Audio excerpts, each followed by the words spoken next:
Madam ఇక్కడ అందరూ lawyers ఎక్కడ పడుతున్నారు కానీ ఒక్క క్లయింట్ కనపడేంటి? ఇండియాలో క్రైమ్ రేట్ పడిపోయింది ఎవరా? Shut up. నేను అసలే టెన్షన్ లో ఉన్నాను. ఏదో జరుగుతుందని ఎక్స్పెక్ట్ చేశాను, అసలు ఏమీ జరగట్లేదు.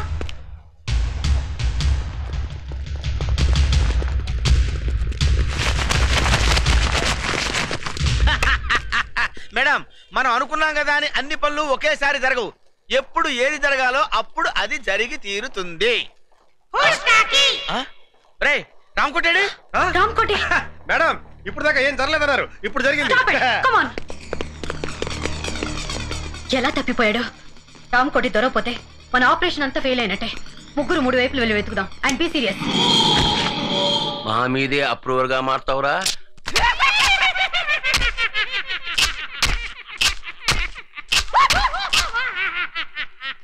అంటే మన ఆడిచ్చిన విషయంతో ఆల్రెడీ చచ్చాడనమాట. రే తుగ్లక్, మన పని హ్యాండ్స్ అప్.